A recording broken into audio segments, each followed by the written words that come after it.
Hey, folks, it's your buddy Mike Messier. I'm here with my pal Gonzo. We are going to talk about tonight pro wrestling for the pro wrestling fans here on One Pro Wrestling and Sports Fan YouTube channel.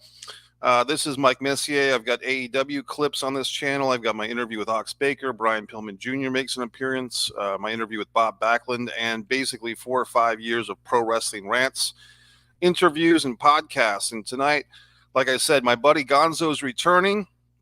We're going to talk about whatever's going on in professional wrestling, but the timely topic today, creative-wise, was the Elimination Chamber. Gonzo, how are you doing today, buddy? I'm doing great, man. I'm doing great. I actually have the Elimination Chamber playing in the background right now, but I saw the highlights. I watched some of it, and it was pretty good. Pretty good. Yeah, I think probably the word that I would use to describe this show is serviceable, and basically this show is the halfway point between the Royal Rumble and WrestleMania as far as the WWE schedule goes. As we all experienced last month, they seemed, at least on the surface, to have some booking back and forth between, are we going to do Rock versus Roman Reigns? And the fans, a certain percentage of fans would want to see that match, and a certain percentage wanted to see Cody have a rematch. And so it seems like overnight the WWE kind of pulled a 180, and they gave in to this Cody, be fair to Cody, or give Cody the match, or hashtag Cody, Cody Lives Matter. And suddenly Cody's back in, The Rock is out. And even at that press conference they had, did you happen to watch that 2 hour, Yeah. public? I watched everything that needed to be seen. I didn't watch it when it was on, but I saw everything that was important, I guess. But yeah, I saw it.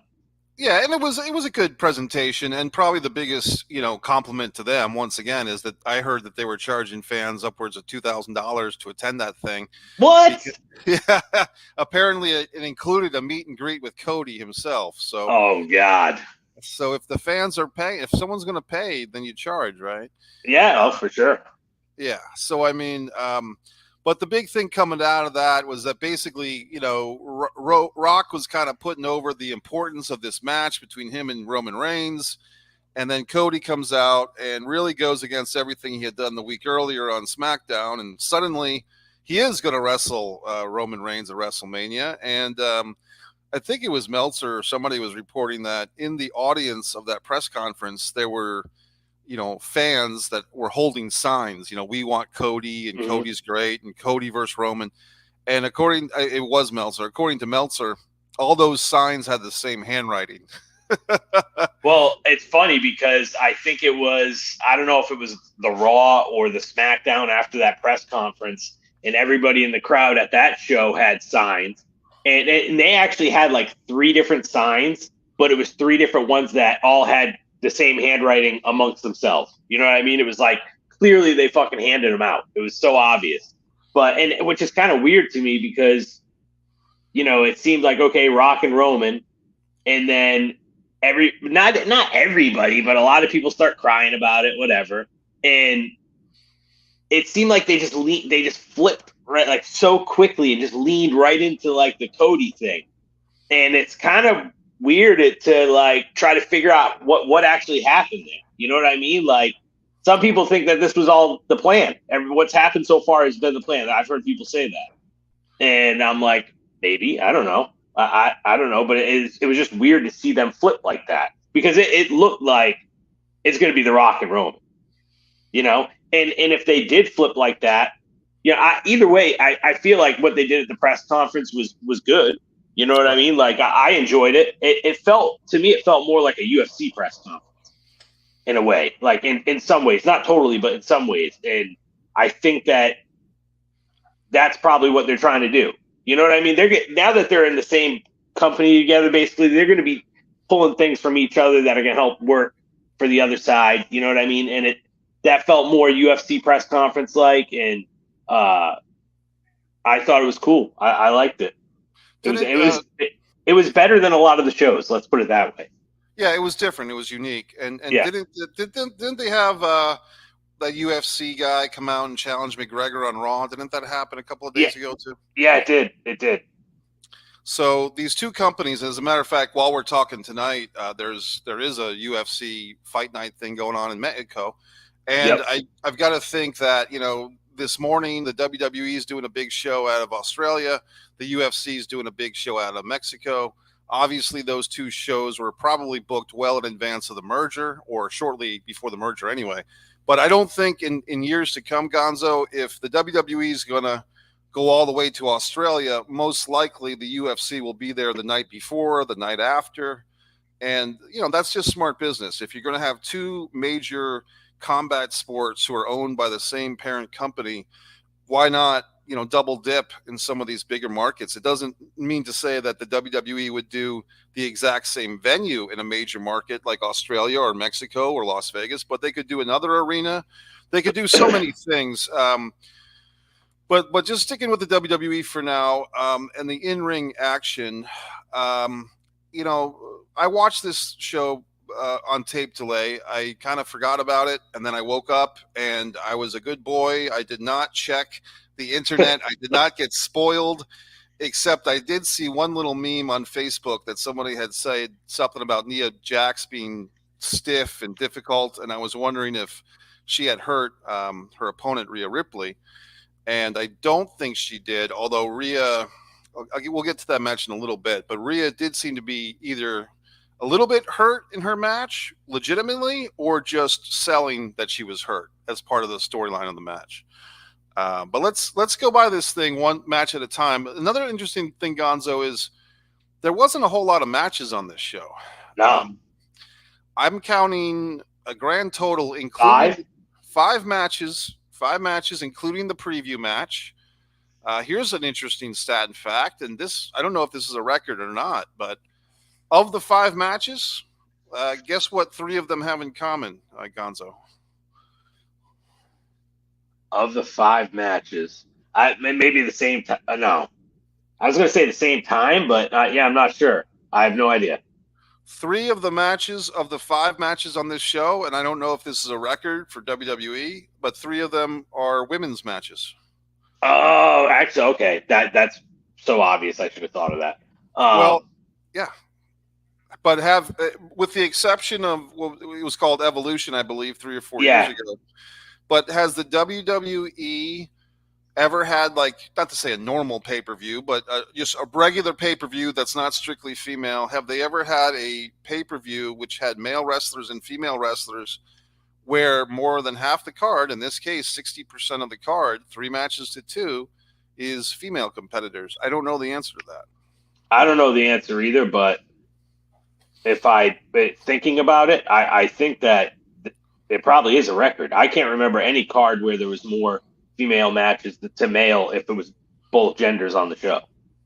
Right. But who knows? I mean, I don't know for sure, but yeah. But I mean, I have a pretty good memory for this stuff, and nothing is coming to mind. I know we've had shows where there's been 3 or 4 women's matches, and on a SummerSlam or a WrestleMania, something like that. But in any event, the first match of the show, which I did watch, Candice LeRae and Indy Hartwell, and I believe Indy is Australian.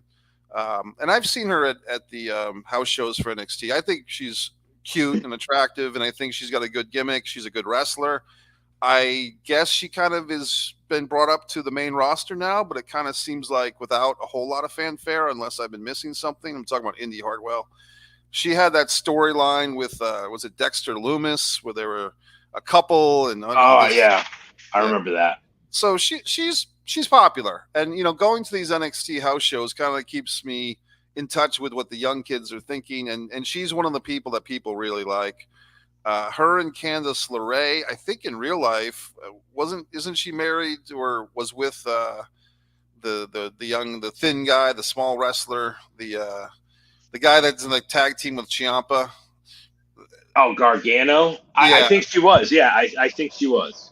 Yeah, I think they were married in real life. And then, so basically, they challenged the Kabuki Warriors. Asuka is one of the Kabuki Warriors, and it's Kairi Sane who's returned, right? That's the Kabuki Warriors. Yes.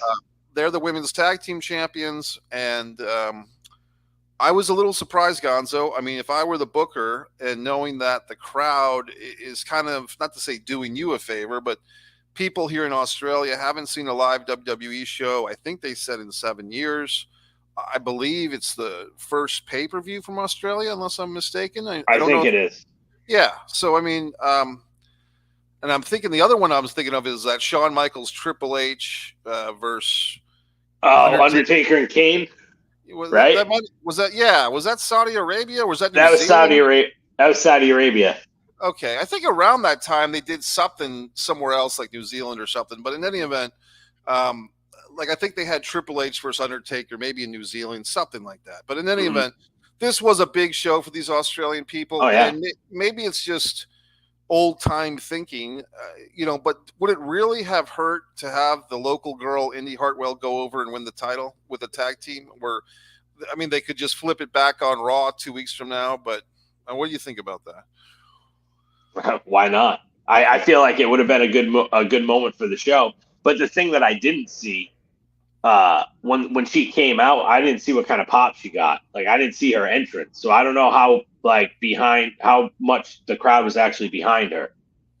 Did you feel like the crowd was very much behind her, or just kind of like eh? They were all over her. They were when Candice, her partner, was in the ring. They were chanting, "We want Indy."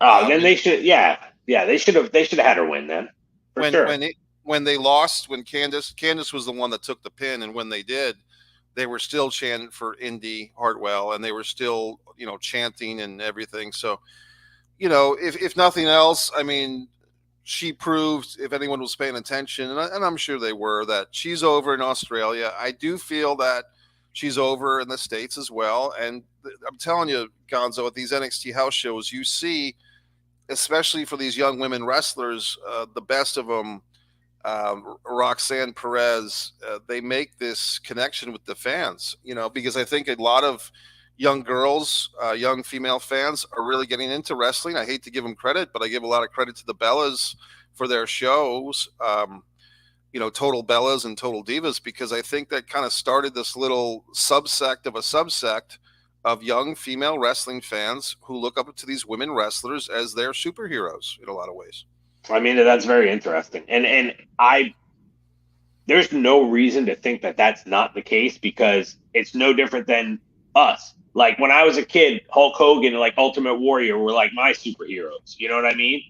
And I'm sure when you were a kid, there were certain guys too that you looked at like kind of like superheroes. So I feel like now that there's so many women that wrestle, and now women are, I mean, it's almost 50-50. I feel like it's like the way they try to showcase the men and the women.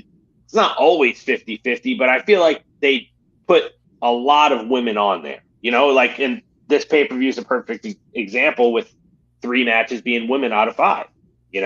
So I think that now that there's so many, and some of them, a lot of them are really talented, but all of them are really talented, but some are like really stand out, and some have good gimmicks. How could a little black girl or a little Hispanic girl, or even a little white girl, not look up to somebody like Bianca Belair?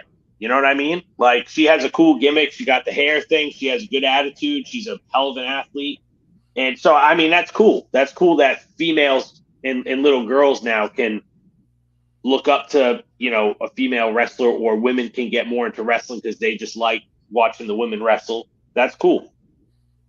Yeah, exactly. And to your point, buddy, the first match, once we had the women's tag team match, we go from 4 very talented women wrestlers to 6, because now we've got the Elimination Chamber, and they start this thing, this premium live event, not a pay-per-view per se. We've got, I'm trying to remember the exact order of the ladies that were in this thing, but basically we've got Bianca Belair, we've got Becky Lynch, we've got Liv Morgan, Tiffany Stratton, who's a recent call-up from NXT, Naomi, who's back from sabbatical, so to speak, and Raquel Rodriguez, who's back from injury. So I guess Naomi and Becky Lynch started. So here's some interesting things with this one. Gonzo, I think a month ago, the women's Royal Rumble was generally better received. I thought it was better than the men's Rumble. And today, I would kind of say that the women's Elimination Chamber at least caught my attention more and seemed to be a little bit better. Maybe not by much, but maybe it's also because it's the first one that you see. But I thought that these women put on an elimination chamber that more than held their own when compared to later on we had the men's. And I know that you've kind of skimmed through this show and maybe haven't watched all of it, but in general, thinking about like when you have women's rumbles and men's rumbles on the same show, or you have women's elimination chambers and men's elimination chambers, are you seeing a trend, Gonzo, where one outshines the other typically, or is it show to show? What do you think about that? Well, what I can say for sure is I felt the same way about the Royal Rumble that you did. I thought that the women's Royal Rumble, it started out kind of slow for me, and I'm like, and some of the girls that were coming in, I didn't know they were from NXT. I'm guessing, and then there was the girl from Impact that I never saw before.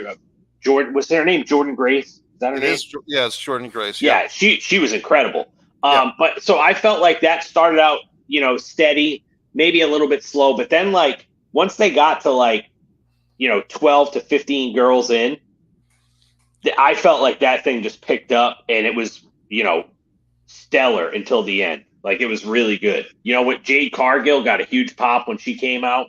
Even my girl was freaking out when Jade Cargill came out because she loves Jade Cargill, and I thought it was really good. But this women's match did seem to be better too on this elimination chamber. Maybe, like you said though, maybe only by like a little bit. But right. Other than that, I don't know about like last year. I don't know. I don't remember the Royal Rumble from last year, or any of the. Did they have a women's elimination chamber last year too? They did, right? I think so. I can't. I mean, I think I remember that the Royal Rumble of 2023, the first match on the premium live event was Cody winning the men's Rumble. They put the men's Rumble first, which I think was a departure, and then 2 hours later they had the women's Rumble, and I believe Rhea Ripley won that by last eliminating Liv Morgan, and that kind of put Rhea on her trip to WrestleMania to face Charlotte. And I'll say this, Gonzo, and this is not an insult to either the men or the women. I think I would like to see, if I was the booker, I'd like to see them separate 2 Rumbles and 2 elimination chambers. And if there's a War Games and you have to have a men's War Games and a women's War Games, I'd like to see either one of 2 things, buddy. I'd like to see those matches separated on different nights or different cards. Have one on SmackDown on Raw and then one on the pay-per-view, or break up the pay-per-view or something, or switch years. Because I think when you have 2 Royal Rumbles on the same show, even though they're different participants, I think what happens is instead of just enjoying them both, the natural reaction from me, you, and everybody else is to compare them head to head. So rather than just saying, oh man, that Rumble was awesome, that thing where the guy clotheslined the other guy, or that lady lasted 47 minutes and she didn't win, but she was really awesome. Instead of having that type of reaction, our natural thing is, instead of just enjoying the pizza, we compare the pizza to the other pizza. But if you only had one pizza, it would be the best pizza you had all day, right?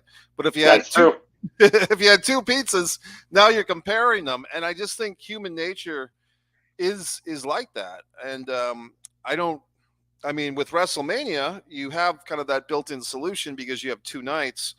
I don't think you necessarily need to make Survivor Series, SummerSlam, Royal Rumbles, and Elimination Chambers. They don't have to be 2 nights across the board. Mm-hmm. Here's my other thing. Oh, go ahead, Gonzo. I was going to say one thing that I feel like I wonder if it's going towards that, where they're going to start trying to make like at least the big 4, SummerSlam, Survivor Series, Royal Rumble, and WrestleMania 2 nights each. If they did that, that wouldn't shock me. But honestly, what my beef is, I absolutely despise the gimmick pay-per-views. Like tables, ladders, and chairs. So that's in October, so we have to have some TLC matches. And then Elimination Chamber. Like it's in what February. Oh, we got to have some Elimination Chamber matches. And they have Money in the Bank is like the only one that I think is okay, because they're going for that contract and everything. So there's a lot of stakes, and I feel like that's okay. But other than that, I hate the the gimmick pay-per-views. It drives me nuts because it's like the matches don't mean anything. Because every November there's going to be a Hell in a Cell, or there's going to be 2 Hell in a Cells, a men's and a women's. And I liked it back in the day when it was like, holy shit, Kane and Undertaker are trying to kill each other so bad that we got to put them in a Hell in a Cell, or we got to put them in the fucking Inferno match. Like, it was better when the stories and the angles built up to having that kind of match, because then the match meant more. Now it's like I feel like it takes the shine off of it. Like those matches don't mean shit anymore. Well, I'll give you, buddy, if you think about it, this goes way, way back, this problem that you're discussing. Cornette had a term for this. It's like you used to have a match that demanded a stadium event. Now you have a stadium event that demands a match. For instance, when Kerry Von Erich challenged Ric Flair going back in 1984, they booked the Cowboys Stadium. I think it's called Texas Stadium at the time, because they figured, hey, we're going to get a huge crowd because people want to see Kerry beat Flair in honor of his brother. Well, flash forward a year later, and they're kind of like, well, shit, we did it last year. We got to do it again this year.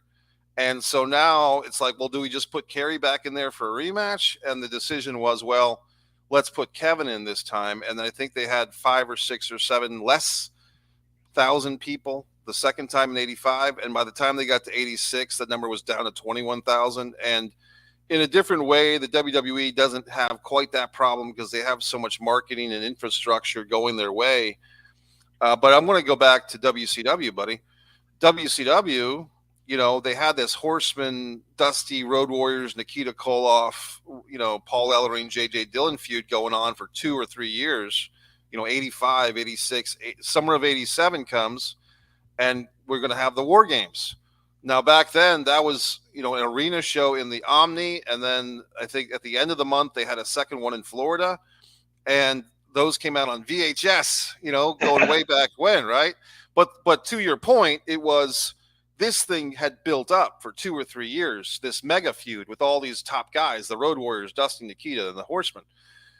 Now, once they established War Games, once WCW became a pay-per-view company following in the footsteps of the WWF, WCW got in that same trap, buddy. And within 3 or 4 years, you had something called Fall Brawl, the War Games. And you had, some were decent. I mean, like the first couple, I think in 91, they had one in I want to say March, which was like... Was that the one where Sid almost killed Brian Pillman with the powerbomb? Yep.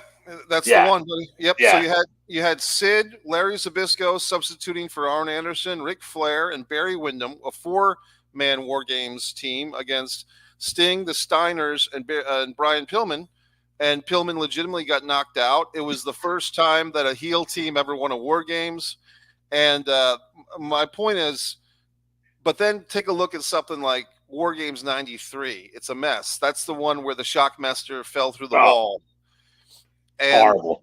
Right. And as great as Harlem Heat became, they were basically rookies or newbies, at least in this match. They were in there with Big Van Vader and Davey Boy. And it was just a really non-good War Games.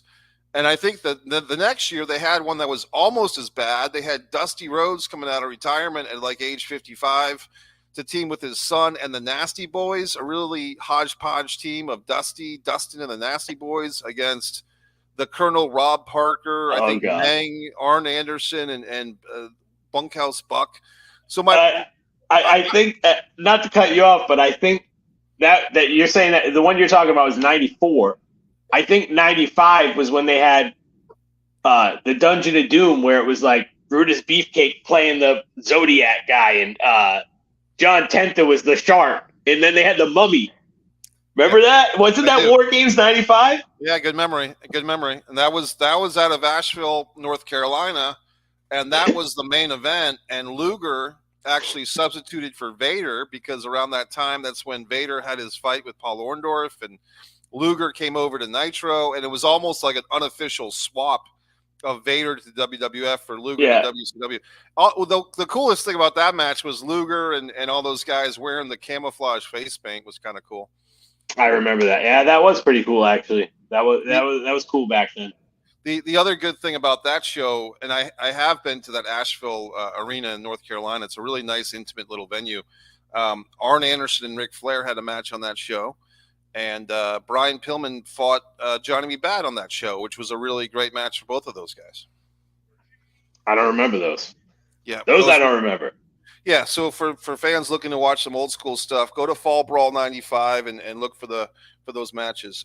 Let me get back to my other point though, because I was just illustrating your point that these yearly gimmick match pay-per-views, sometimes they work, sometimes they don't. But if you're basically pre-programming them, which I think Gonzo is really just a case of now pay-per-view, now premium live events are dictating the industry. I think AEW, on the other hand, kind of doesn't have that problem because at least to me, buddy, I could be wrong, but it seems like AEW doesn't plan their exact dates or doesn't book their arenas quite as far ahead. You know what I mean?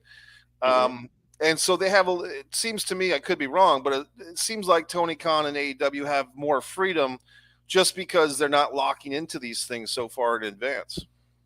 Yeah. And also so they have the blood and guts thing. And then I want to say they have one other one that I can't remember what it is, but it's not like they have a blood and guts pay-per-view. Eventually they'll just be like, oh, on June 21st, Dynamite's going to be blood and guts. You know what I mean? So it's like, that's okay. I mean, AEW is a whole different thing. I'm not, I don't want to go down that rabbit hole, but at least you're right. They don't have the same issue that WWE has with the yearly gimmick pay-per-views every month, every year. Stadium Stampede is what I think you're thinking of. That's the other one. Yeah. I actually was in attendance for the first Blood and Guts of AEW, and that I believe was Cinco de Mayo 2021. It was Chris Jericho and his team. I taped the whole thing on my phone, so that's somewhere here on this channel, One Pro Wrestling and Sports Fan, the mic cam, so to speak. Another guy in the audience actually did a lot better job than I did of taping that thing. And the reason why I put over both my recording and his recording is that broadcast on Dynamite was so full of commercials. A lot of people complained like, hey, we're trying to enjoy this match, and we're just seeing like most of it is commercials. Mm-hmm. Let me get to my other thought here, and then we'll go back to the match by match. If anyone's out there watching in live time, feel free to comment or question. Here's a thought, buddy, and this is one of those mind-blowing, game changers of a conversation. Ideas, at least I think so. So you have a women's elimination chamber, a men's eliminations chamber on the same show. Basically, that's like an hour, if not more, of action dedicated to two matches that are basically the same match, just with different lineups based on gender. Gonzo, could it be possible to incorporate those two elimination chambers so that all 12 participants compete in the same match, and somehow there's a men's winner and a women's winner in the same elimination chamber? You put all 12 in, and it's just like only men can pin men or submit men, only women can submit women. But great idea. Great idea. Yeah. So that's the way that my mind thinks. And then could we do a 60-person Royal Rumble where a man comes out then a woman comes out, then a man comes out, and two rings. I think 2 rings you might be able to do it. Okay, 2 rings. So then you got you got the pink ring and you got the blue ring. Yeah. And then you got oh God. So I mean, I guess I was going to say you have the Nyla Rose 3rd ring, but I mean, I don't know. I'm not trying to get, but basically, like you have the rainbow ring where everybody. Yeah, right. So, but everybody's welcome in that one. Yeah, the non-gender conforming ring. Yeah. So, but my point is a Royal Rumble, double Rumble, where you have the pink ring, the blue ring, or the whatever you want to call it, the men's ring, the women's ring. They could even do that if they wanted to, Gonzo, with Raw and SmackDown. You know what I mean? If you really wanted to get cute, instead of we get one Royal Rumble winner and he picks his opponent, why not have 2 simultaneous Royal Rumbles, and then the winner of the Raw ring goes to the Raw champion, and the SmackDown reign goes to the SmackDown. But there's what I have heard, Gonzo, I think through Bruce Pritchard's podcast, Something to Wrestle, is that Vince was just not a fan of two-ring shows. I guess in recent years, they kind of got away with it because he's getting older, or now that he's gone, not deceased, but he's not in charge apparently. But I guess they finally started getting war games in on under the radar because Vince either let up on that or he had less and less power. Who knows? Yeah, and that doesn't shock me. Yeah, I've never heard that about Vince with the two rings, but that doesn't shock me at all. But I would expect. I think we're going to see wrestling go in a really different direction now. That at least WWE. That it's not crazy Vince anymore, and these people want to make money, and these are Hollywood produced, like Ari Emanuel, Nick Khan. They're some of the most powerful. Well, they were still are, but they started out as some of the most powerful people in Hollywood. And I just think that they're just going to try to take this thing bigger and bigger and bigger. And you can see it already. They got Logan Paul. Right. They had Bad Bunny. They're already doing collabs with UFC guys, and that's the other thing I want to say too. Michael Chandler called out Conor McGregor on Raw, but he also signed a contract with WWE. Michael Connor did? No, Michael Chandler signed a contract with with WWE. So I just think that who knows? Maybe in 6 months we might see Brad Pitt in there or something. Who the fuck knows? Yep. But I think they're going to try to take it into a different direction. And I think that ultimately that will be good for it. And I think that there is a possibility we could see the gimmick pay-per-views go away. We could see that. I really believe we could see that. So, it's actually a good. I feel like it's a great thing that's not Vince anymore, because now we don't know what's going to happen, and at least there's some fucking light at the end of the tunnel. You know what I mean? Yeah. Whereas before, I feel like Vince was just getting older and older and crazier and crazier, and had too much power, and the product sucked. What do you feel about? Because I know you and I are the same. Like, I don't really watch the weekly shows. I'll watch the PLEs. And then if there's something, like if I know that Roman Reigns is going to be on SmackDown, I'll watch that to see what he does, or certain people I'll check it out. But do you feel like Triple H's booking is better from what you saw, or do you feel like it's the same or like a lot better? Or how do you feel about it? My gut instinct is to say that it is better, and I feel that if you just compared them, you've got basically a 54-year-old guy. I think Triple H is 54, something like that, and he's a worker. I mean, he's a guy that from Jean-Pierre Lafitte or whatever, or I guess Jean-Paul Levesque at Starrcade '94, losing to Alex Wright in a pretty good match, to wrestling Mankind at the King of the Ring in Providence, and everything he did before, since, and into the NXT stuff. I think all signs lead that Triple H is more of a wrestler's booker. He's more of a smart fans booker. I would want to guess, although I can't be exact, but I think Triple H probably had a hell of a lot more to do with things like the Mae Young Classic and the Dusty Cup tag team tournament in NXT than Vince ever did.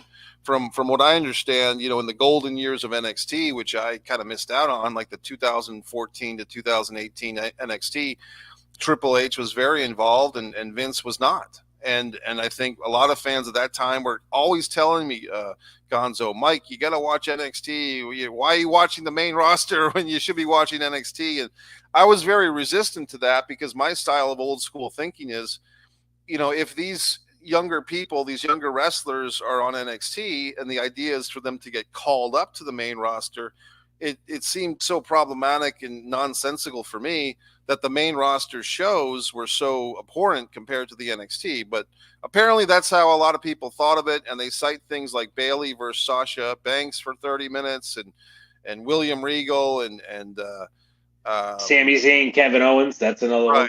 Samoa Joe, and Nakamura. And I do want to give credit to Ciampa and Gargano, and Ciampa in particular, I was kind of friendly with back in Top Rope Promotions, because he was there in Fall River. I was doing commentary. Ciampa was our champion. We had a lot of guys come up. Mike Bennett, who became Mike Kanellis. Kanellis, yeah. And a lot of guys. Let me get back to my other thought here before I lose it. We'll go back to the match by match. Actually, that was my other thought. My other thought was, can we incorporate the men's rumbles into the women's rumble so we have the intergender, but still two winners? I want to be clear that there has to be some type of stipulation so that it's not just men chucking the women over the top rope or beating them up. That the matches are going on simultaneously, but they're still separate but equal, so to speak. Hey, that would be interesting to see. I know that for sure. Yep. And then let's get back to the match by match thing. So then we had the men's, we had the women's chamber, then the next, and it was won by Becky Lynch. So it seems to me, buddy, that this was not terribly unpredictable. Becky and Rhea have been doing a lot of stare downs lately. So I think at WrestleMania, Gonzo, let's get a little bit ahead of ourselves here. Do we go back to Becky Lynch? Do we try to pull out one last Becky Lynch push? Or do we stick with the hot hand here? And look, everybody, the simp mania for Rhea Ripley. Everyone loves this chick. She's gorgeous. She's got this hot look. She's big and strong, but she's still very voluptuous. Gorgeous woman. Everybody's a mark for her. So do you go with the simp bait of the day, or do you give Becky Lynch one more round with the title? What do you do?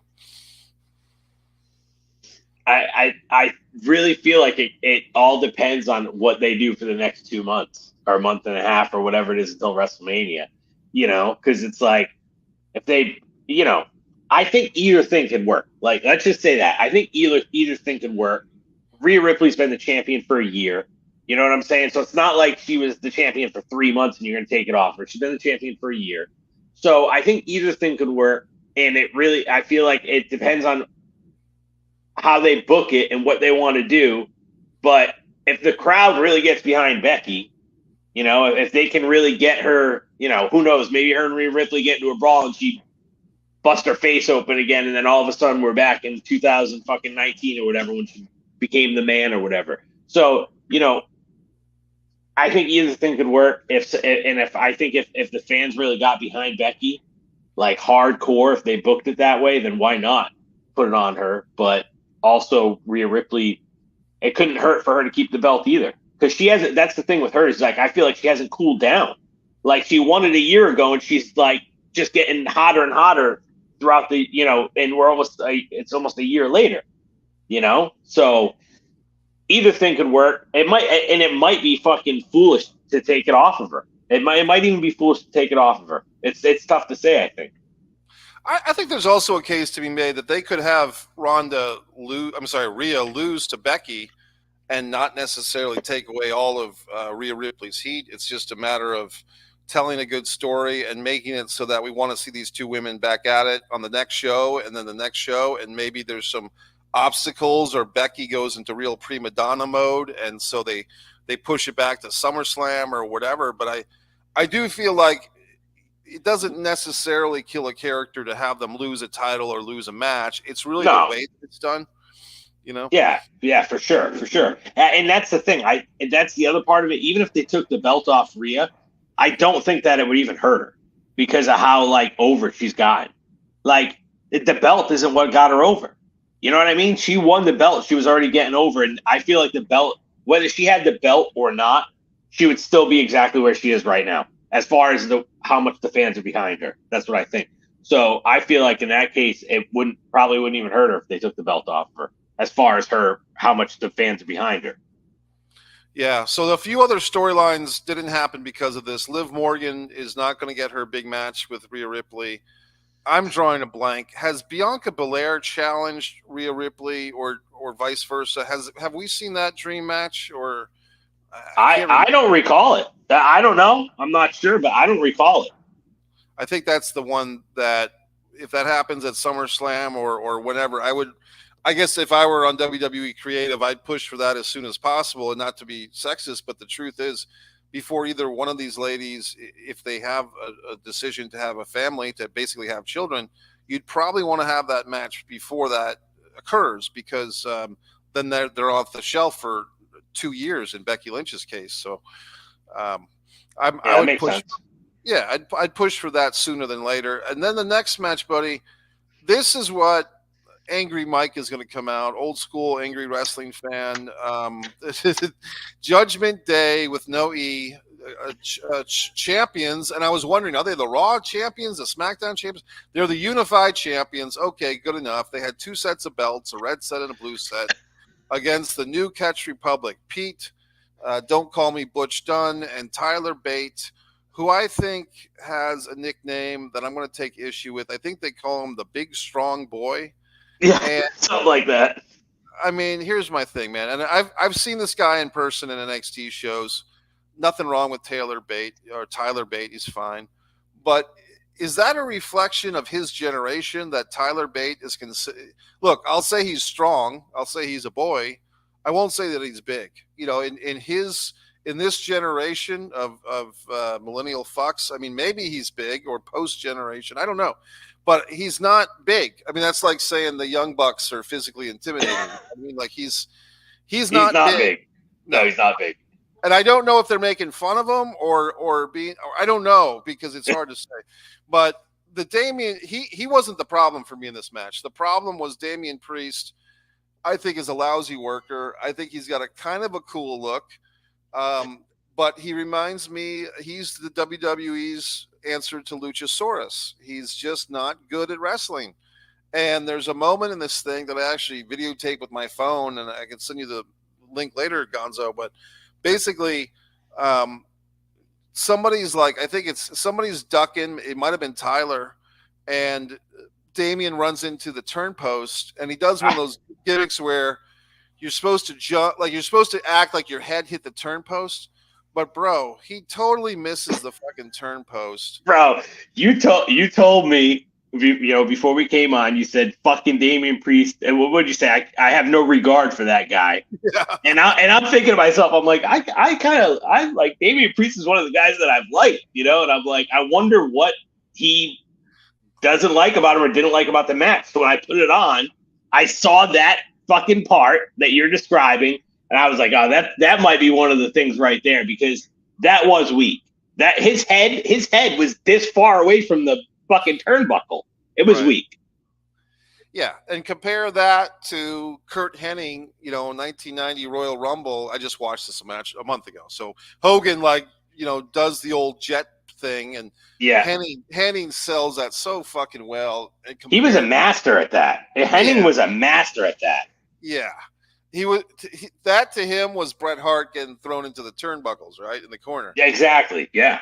So Damian, look, man, and it's almost like, maybe that's a good thing. He's basically been forgotten as Senor Money in the Bank, or Dinero in El Banco. I mean, people are just totally forgetting that he's walking around, because they've kind of buried him in this tag team championship thing. The Judgment Day to me is kind of all over the place. And granted, I'm not a weekly watcher of Raw or SmackDown, but it's like the men are heels, but Rhea is the number one baby face in the company. Yeah, so. yeah. It's a definitely really, it's gotten a little flaky, the whole thing, I would say, for sure. It's very odd. Yeah. And, what's the other guy, Finn Balor, who 10 years ago was such an indie darling, in Japan and everything. I remember my friend Moro Canepa in Rhode Island telling me how great this Finn Balor was, Prince Nevian or whatever the fuck. And he's just so mid at this point. Like, he's just another guy. I will say he fucking killed that. Was that big Tyler Bates that he hit with that finisher? He fucking killed him with that thing. I've never seen him do that move and not fall backwards. You know what I mean? Because it takes like all the weight off of it. He fucking landed on the guy and fell forward. And I'm just like, oh my God. Like, he came down like right on him. That was crazy. I'm going to watch that again, buddy, because I'm still getting over fucking how bad Damian Priest is. I thought you were going to say too, because there was a spot where he did like a double choke slam in the corner. Right. And I thought that maybe you were going to say that you fucking hated that too. There was some other stuff in this match. I just feel, to me, I do like the fact that he gives tribute to the Razor's Edge and Razor Ramon. but I just feel like, and I didn't like the fact that Damian Priest lost to the Bad Bunny or the Big Bunny or Bugs Bunny. I feel like this guy, Damian Priest, is like a big guy who watches wrestling and says, I can do that. And the next thing you know, he's a wrestler, but he doesn't have a particular tendency to do it well. And I feel like he'd be really good as a bouncer in a Miami nightclub or like in real life. There is a spot for a guy with that look in this world. And I think in wrestling, kind of like a big boss man to the Midnight Express, let him be the heater who comes in and does one or two moves. Maybe you put him in there for a battle royal or something. I just don't. I think he's also a weird size because Damian's not a giant, but he's definitely not a regular size guy either. He's kind of like Razor Ramon, like 6'6", 6'7". He's bigger than Triple H. So he's not a giant enough to wrestle like a giant, right? And he's not small enough to really be smooth as silk as a regular size guy either. So he's kind of caught between, XL and double XL. Like he's just size and a half or something. What would you say about Gunther or whatever? I kind of feel like he's in that. I'm not saying they work the same. Right. You know what I'm saying? I'm not saying that, but I'm saying size-wise, I feel like he's kind of in that category too, where he's not a giant, but he's definitely a lot bigger than the average wrestler, and he can't really wrestle like a giant either.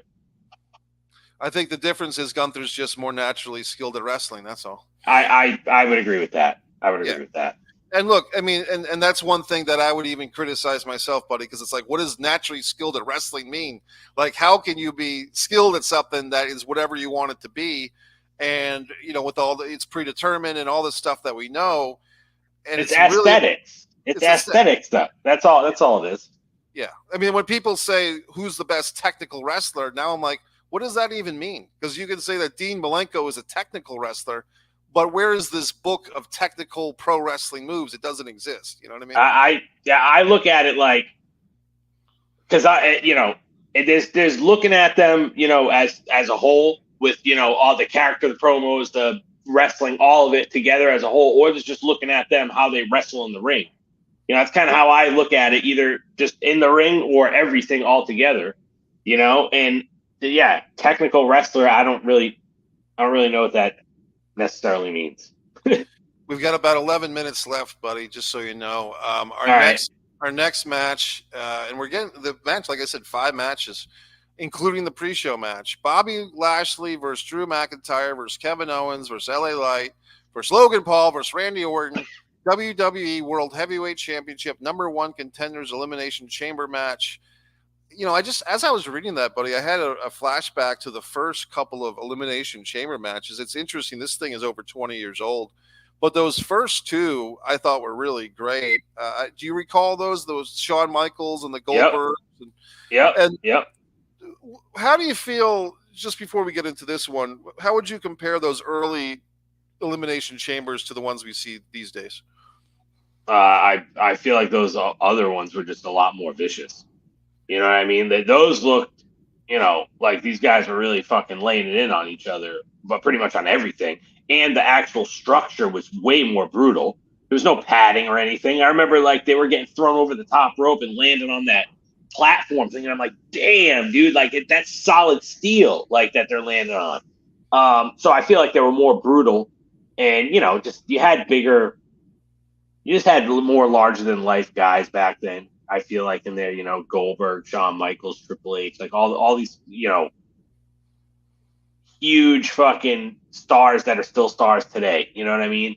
And now I feel like they've softened it up a little bit because there's like some padding in there, and they changed just the way it's built and everything. It looks a lot different than it used to.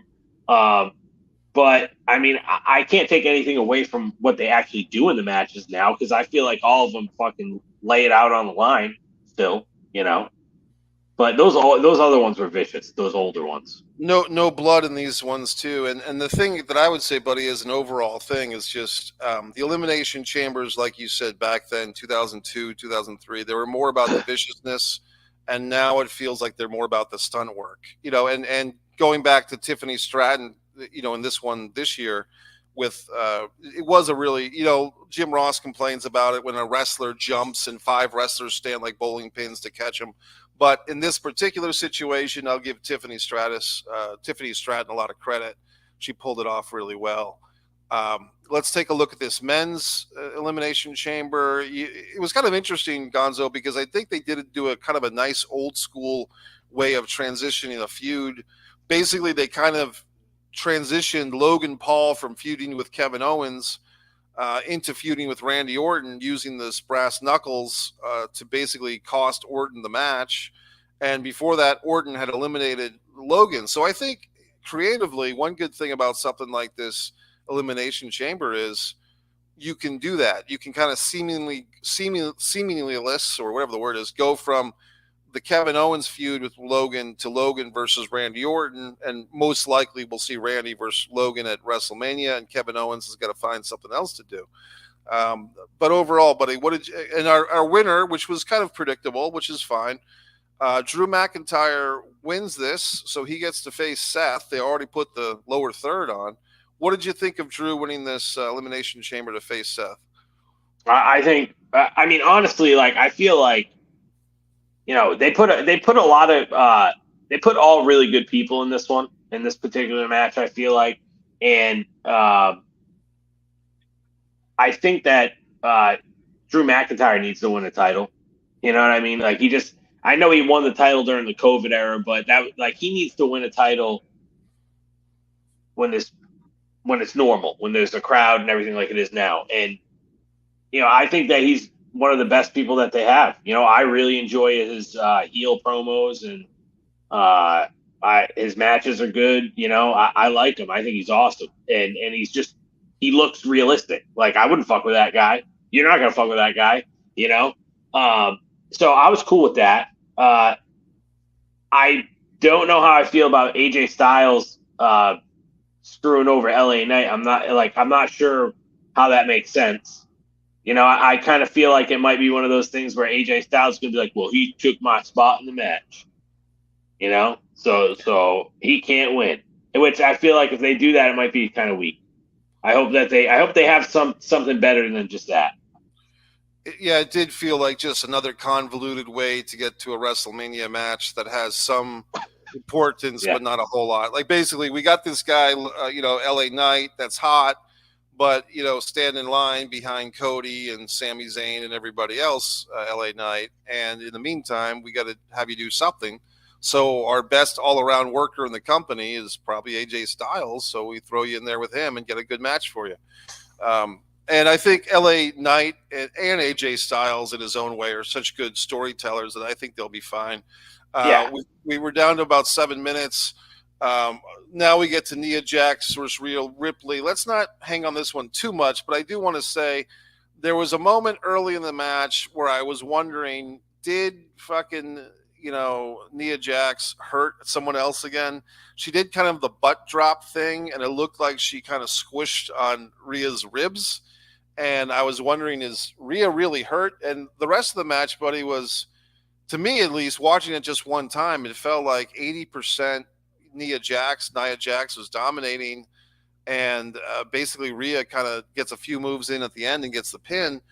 I mean, the big thing is, yay, Rhea Ripley wins this match, but to me, buddy, it just felt like a little less than a great showcase for Rhea Ripley in her home country, because she was kind of dominated for most of the match and just got a couple of moves at the end to win. What did you think?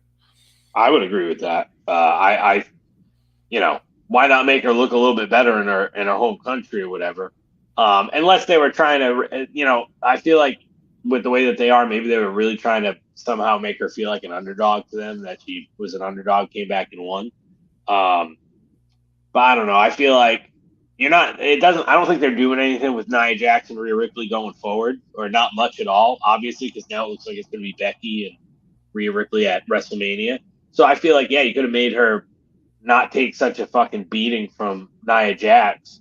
Just, they're not going to do anything anyway. I mean, if they were going to have more matches, then do that. Why not?